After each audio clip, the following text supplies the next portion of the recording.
तो देखिए एनडीए के 2025 ईयर में और अभी सितंबर मंथ में सेकंड पेपर में आया है क्वेश्चन। कितना इजी है।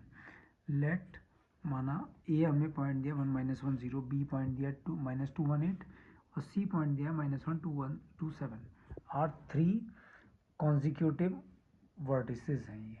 ये वर्टिसेस है। कॉन्जिक्यूटिव का मतलब होता है लगातार, वर्टिसेस का मतलब होता है शीर्ष। तो ये लगातार शीर्ष है ऑफ अ पैरेललोग्राम। किसके शीर्ष है ये, किसकी वर्टिसेस हैं, किसके वर्टेक्स हैं, पैरेललोग्राम ABCD के। ठीक है, मतलब 3 लगातार वर्टिस हैं। What is the fourth vertex D। हमें वर्टेक्स D फाइंड आउट करनी है कि वो 0-2 1 है या 2-0-1 है या 1-0-1 है या 1-2-0 है। तो बहुत ही ईजी क्वेश्चन इन्होंने हमें दिया है ये। बस आपको पैरेललोग्राम की प्रॉपर्टी पता होनी चाहिए कि ये हमारा पैरेललोग्राम है,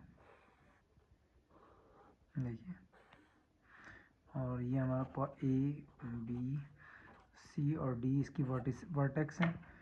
ये A वर्टिसेस जो है 1-1 0 है, 1-1 और 0 है, और B है -2-1 8, -2 1 और 8, C है -1 2 7, -1 2 और 7 C है, और D हमें फाइंड आउट करनी है। तो D को बच्चों मैंने मान लिया X Y और Z। ठीक है, अब देखो आपकी इसकी प्रॉपर्टी ये क्या होती है कि इसके जो डायगोनल्स होते हैं, किसके डायगोनल्स, पैरेललोग्राम से डायगोनल्स होते हैं, वो बाइसेक्ट करते हैं, यानी कि समद्विभाजित करते हैं।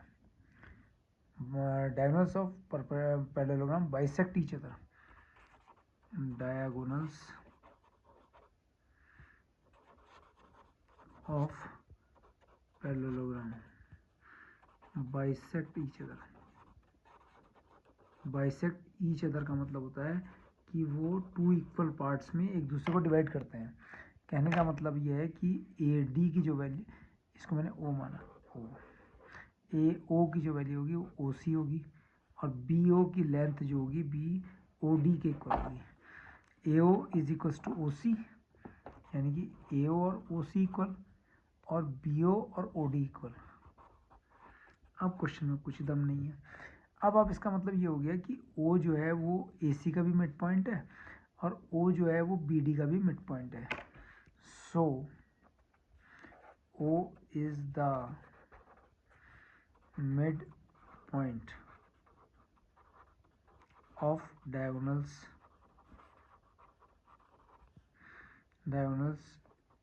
AC and BD।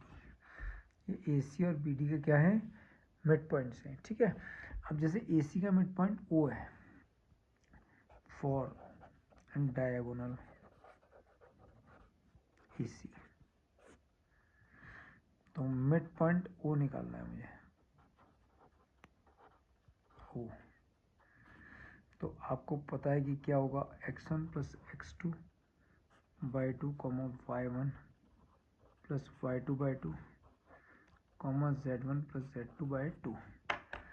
तो जो O मिड पॉइंट आ गया है AC के लिए 1 - 1/2, 1 - 1/2, y1 + y2 -1 + 2, तो -1 + 2/2, और z1 + z2 में क्या आ गया, 0 और 7, -1 2 7 है ना तीसरा, तो 0 + 7/2। तो O 1 - 1 0, 0/2 0, -1 + 2 1, तो ये 1/2 आ गया, और 0 + 7 7/2 आ गया। तो मिड पॉइंट जो आ गया 0 1/2 7/2 आ गया।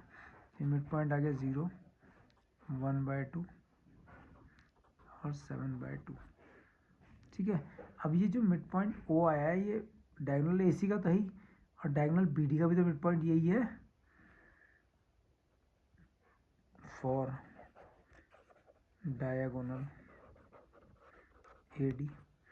तो इसके लिए तो ये जो 0 है ये होगा x1 + x2/2, इस 0 की वैल्यू इस डायगोनल के लिए x1, ये x1 + x2/2, तो 0 is equal to x1 + x2/2।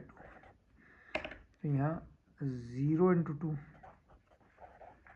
x1 की वैल्यू कितनी है डायगोनल BD के लिए, -2, और यहाँ पर x1 के लिए x है तो माइनस का 2 प्लस एक्स, तो 0 is equal to -2 plus x, तो -2 को इधर लिया है तो 2 इज इक्वल्स टू एक्स। तो फोर्थ में x की वजह वो कोऑर्डिनेट आ गया, d का जो कोऑर्डिनेट आ गया वो x2 आ गया, कॉमा।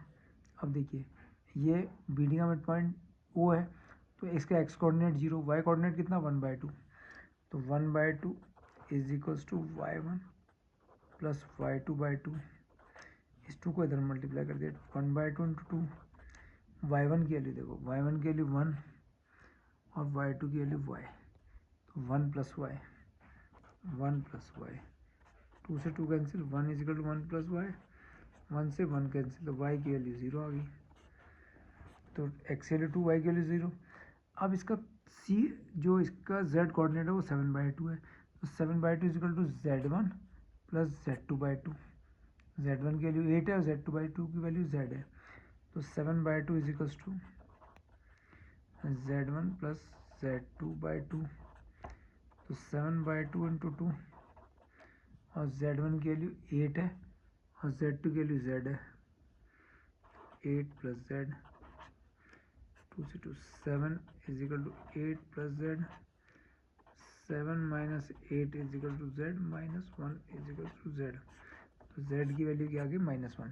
तो यानी कि d जो कोऑर्डिनेट आया बच्चों, वर्टेक्स जो डी आई वो आई 2 0 और -1, 2 0 और -1। ये क्लास 11 का क्वेश्चन है, सीधे ने रख दिया, और ऑप्शन 0 -2 1 2 0 -1, तो ऑप्शन बी, ना सी ना D, option B 2 0 -1, option B.